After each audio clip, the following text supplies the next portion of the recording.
Gracias por continuar con nosotros en Cosa Pública 2.0. Bueno, como lo comentamos el viernes pasado y también como lo comentamos al principio de este lunes, vamos a pasar una segunda parte de la entrevista con Gladys Lizama Silva.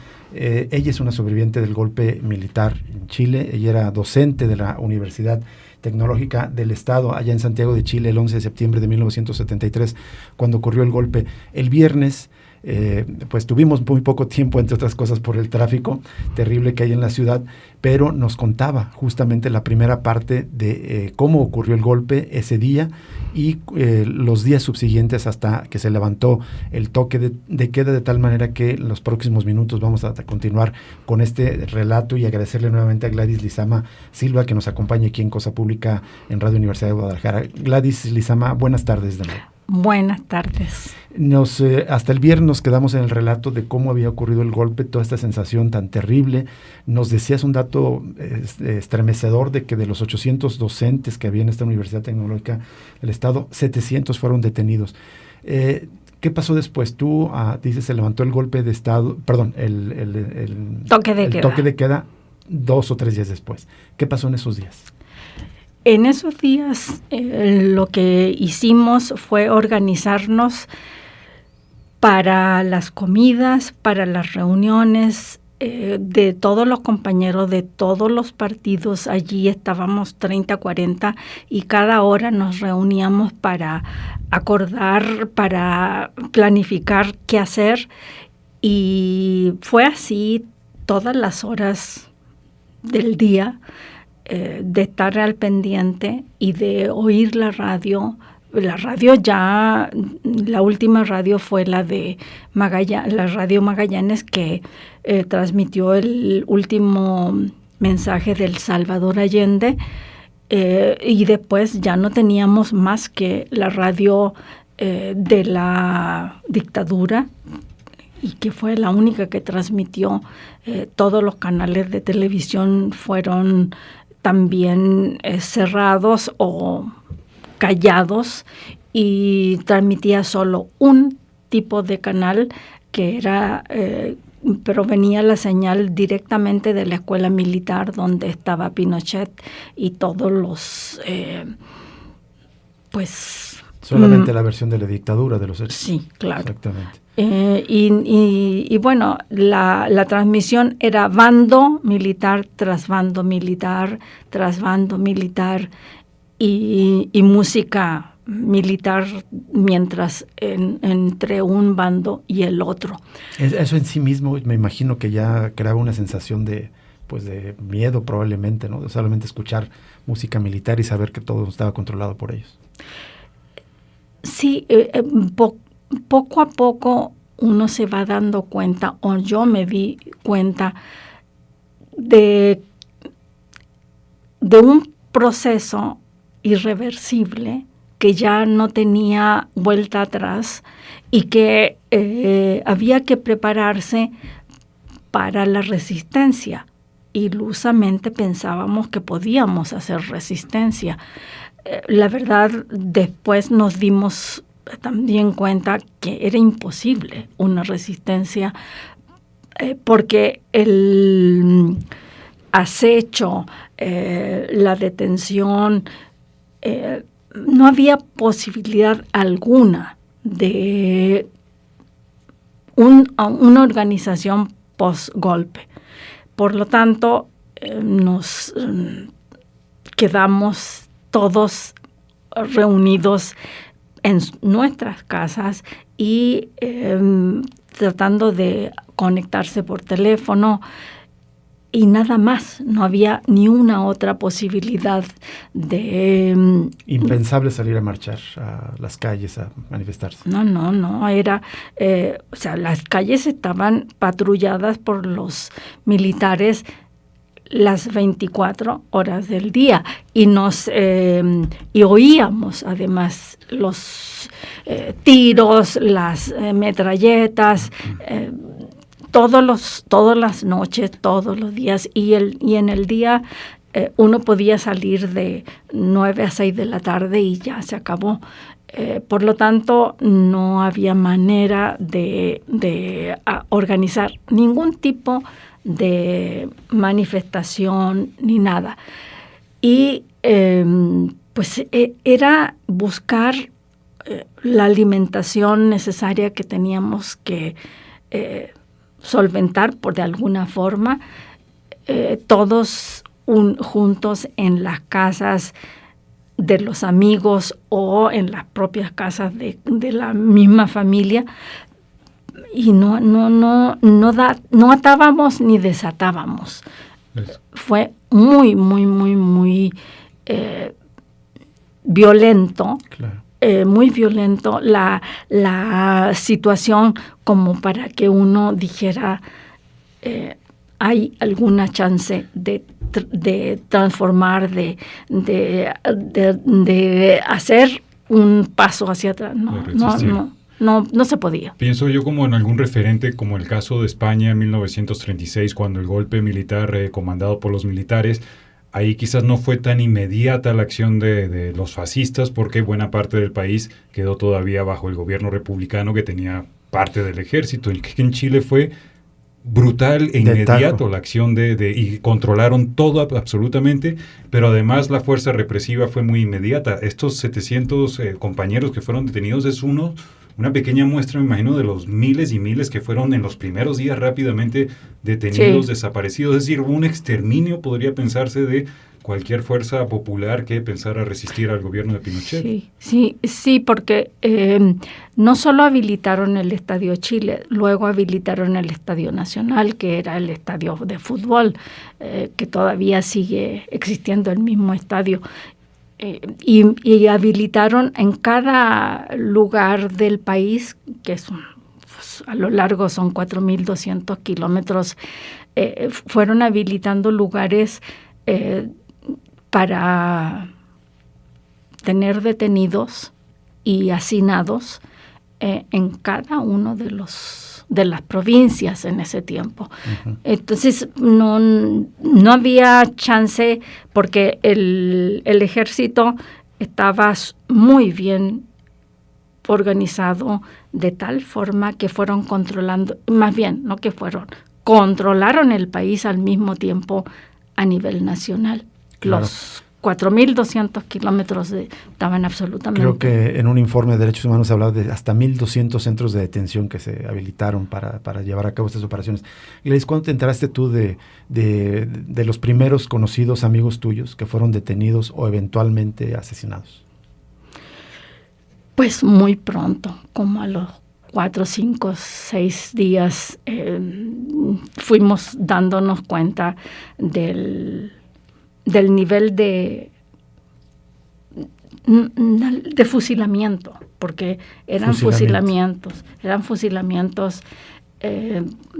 Cualquiera que se hubiera soliviantado lo fusilaron, la verdad. Evidentemente sin juicio de por medio. No, sin ningún juicio. ¿De quién te enteraste como de los primeros casos? ¿Era amigo tuyo, familiar, compañero de trabajo? Mira, en Valparaíso,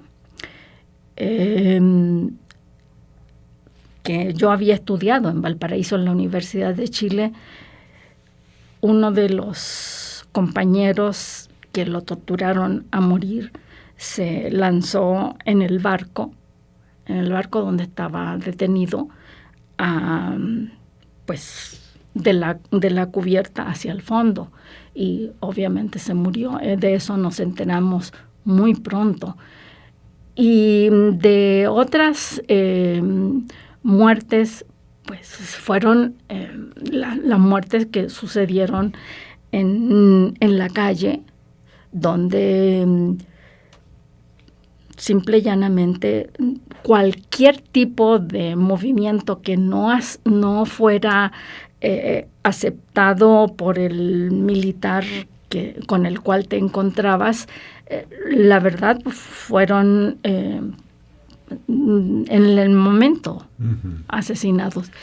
Y como les decía, de amigos en Santiago, porque yo estaba en Santiago, no tengo así un recuerdo salvo del asesinato del Salvador Allende, que según en ese momento todos pensamos que lo habían asesinado, cosa que no era cierta. Él se suicidó y hay toda una literatura que dice perfectamente las condiciones en las cuales lo encontraron, y bueno, en realidad fueron muchos los cadáveres que cayeron o que los tiraron al río Mapocho. El río Mapocho cruza la ciudad de Santiago, y es una arteria, digamos, de agua hídrica que recorre.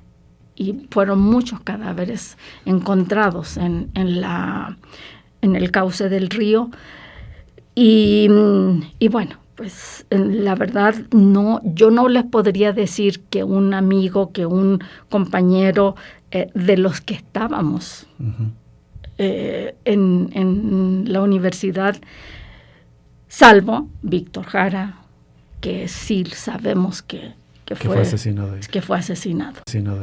Gladys, y también, digamos, me imagino, no sé, que esas primeras noticias terribles de muertes y desapariciones habrán sido en los primeros años. Quería preguntarte, nos comentabas que estuviste 7 años viviendo en la dictadura, hasta cumpliste 43 años de vivir en México recientemente, el día de hoy justamente, el día de hoy 15 de septiembre. El viernes. El viernes pasado, perdón. Sí. Gladys, sí. Pero esos 7 años, ¿cómo es la vida en dictadura, en lo que recuerdas en esos 7 años? Porque me temo que hay mucha gente muy confundida u otras que se dejan seducir por estas ideas fascistas que romantizan. Y el revisionismo, ¿no? El negacionismo, sí. Candidatos políticos, digamos, cuéntanos cómo es vivir esos 7 años en dictadura. Mira, los 7 años yo soy profesora de hace 50 años, o quién sabe más. Entonces, la experiencia de trabajar en dictadura, obviamente,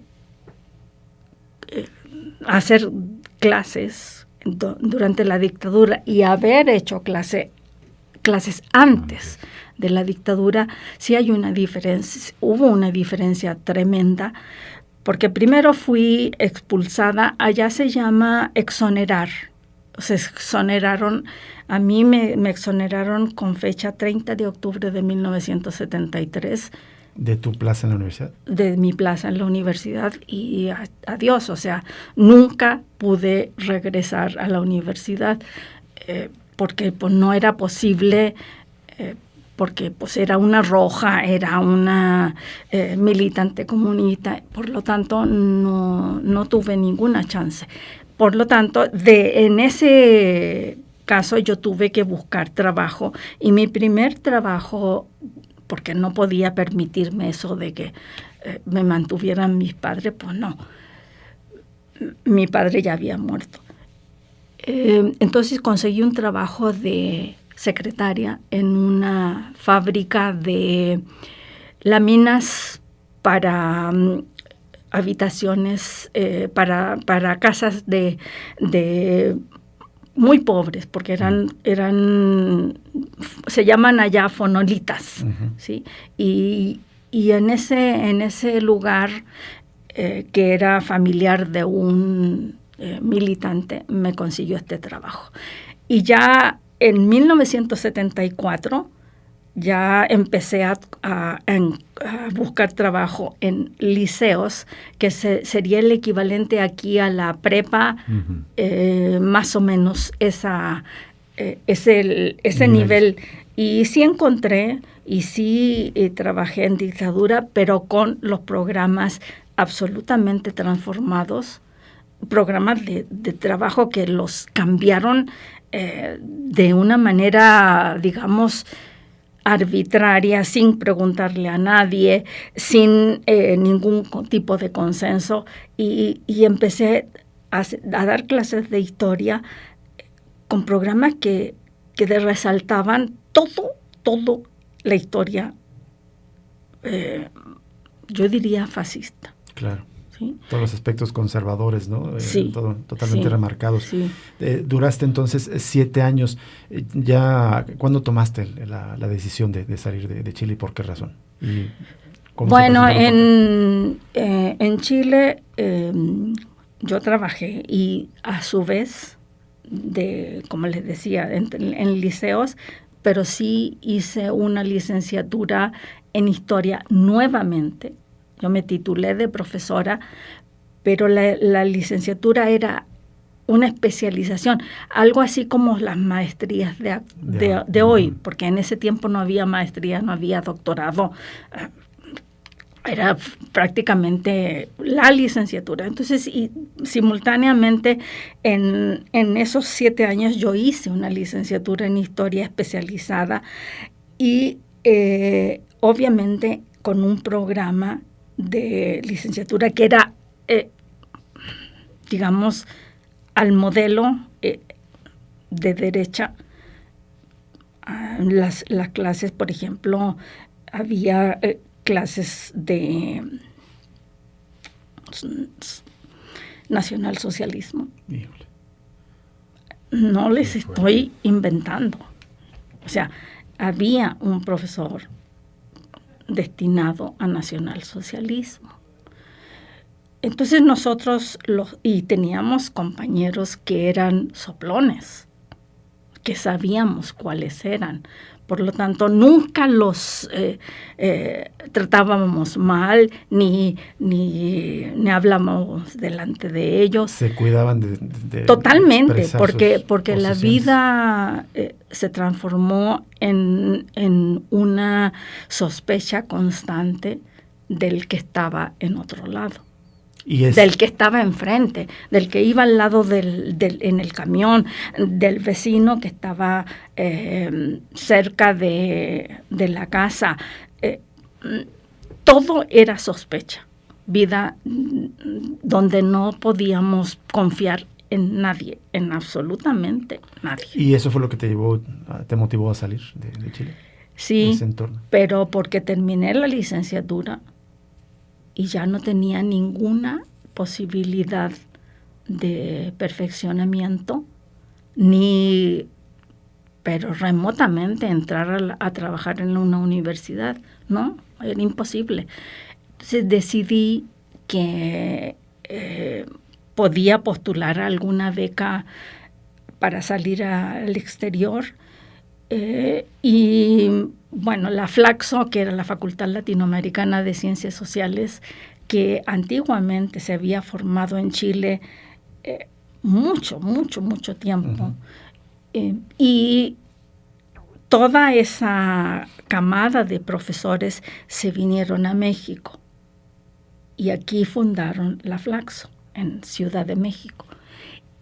Por lo tanto, ahí yo postulé porque tenían becas para la maestría en Ciencias Sociales y la gané y me vine y la terminé la maestría. Aquí en México. Llegas entonces el 15 de septiembre de 1980. Sí. Ya hace 43 años. Sí. Ya prácticamente estamos despidiéndonos, quedan 2 minutos. ¿Qué transformó el golpe militar la sociedad chilena? ¿Cuál fue el cambio fundamental que a los años, desde tu punto de vista? Bueno, a 50 años la sociedad permanece tan dividida como en ese entonces. Hay gente que justifica el golpe, gente que niega que haya sido un movimiento o una batalla o una acción que sea responsable Pinochet y el ejército. Ellos dicen, no, la culpa la tuvo la Unidad Popular, claro, Allende, y por eso se hizo el golpe, porque no había una solución política. De hecho, sí la hubo, sí la había. Ese mismo día del 11, Allende iba a proponer la posibilidad de hacer un plebiscito. Así es. Y pues, de hecho, en la universidad ese día iba a hablar en la Universidad Técnica del Estado, iba a hablar Allende de este plebiscito. Y pues fue absolutamente una posibilidad que sí hubiera dado chance para que no se diera un golpe de Estado. Que no lo permitieron, impusieron mediante la violencia. No, inmediatamente, o sea, el golpe ya estaba planificado. Claro, así es. Pues nos tenemos que despedir, Gladys Lizama. Muchísimas gracias de nuevo por compartirnos este importante testimonio, pues contado en primera persona, prácticamente nos permite acercarnos a otra dimensión de lo profundo que fue ese acontecimiento histórico. Muchísimas gracias por tener la paciencia y atreverte a recordar algo que seguramente es doloroso, pero te agradecemos mucho que nos hayas compartido ese testimonio, Gladys. Gracias a ustedes por invitarme. Gracias. Gladys Lizama. Nos vamos y nos despedimos con esto. Hasta mañana.